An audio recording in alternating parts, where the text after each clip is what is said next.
قادیانی قرآن بانٹ رہے ہیں ترجمے والا، اس لیے قرآن ترجمے سے نہ پڑھیں، یہ فیس بک سوشل میڈیا۔ یار اس کی بجائے یہ کیوں نہیں کہتے کہ جی آپ یہ والا پڑھ لیں؟ ایگڑی اسلام کی خدمت ہے۔ قرآن کا ترجمہ اگر کوئی غلط کرتا ہے، ویسے تو میں اس بات کے ساتھ ایگری نہیں کرتا ہوں، قرآن کے ترجمے میں کوئی فرق ڈال ہی نہیں سکتا۔ جب قادیانیوں کے ترجمے کی بات آئی تو مرزا نے ان کی حمایت کرتے ہوئے یہ کہا کہ جی ترجمے میں تو کوئی فرق ڈال ہی نہیں سکتا۔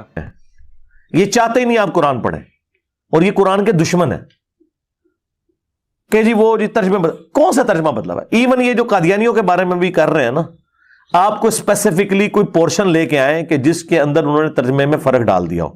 جی دیکھا آپ نے، مرزا نے مزید حمایت کرتے ہوئے کیا کہا کہ جی کوئی مثال لے کر آؤ جس میں انہوں نے ترجمے کے اندر فرق ڈالا ہو۔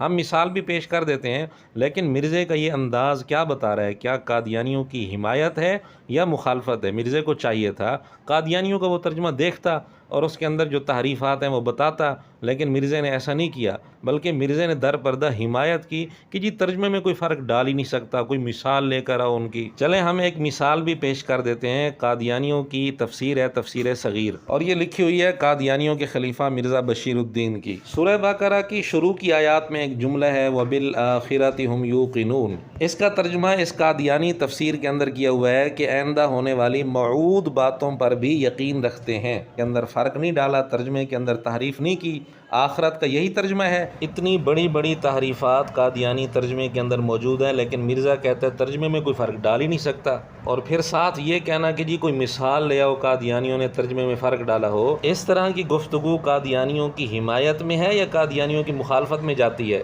جبکہ ہم ایک ثبوت بھی پیش کر چکے ہیں کہ اتنی بڑی تحریف انہوں نے کی ہے کہ آخرت کا ترجمہ ہی بدل دیا۔ سارے اہل اسلام آخرت کا ترجمہ یہاں قیامت کر رہے ہیں، لیکن قادیانیوں نے ترجمے کے اندر تحریف کرتے ہوئے اس کا ترجمہ کیا آئندہ ہونے والی موعود باتوں پر۔ یہ تحریف اس لیے کی کیونکہ قادیانی مرزا غلام قادیانی کو مسیح موعود کہتے ہیں، اس لیے انہوں نے ترجمے میں تحریف کی تاکہ جھوٹے نبی کی جھوٹی نبوت کو اس کے ذریعے آسانی سے ثابت کر سکیں۔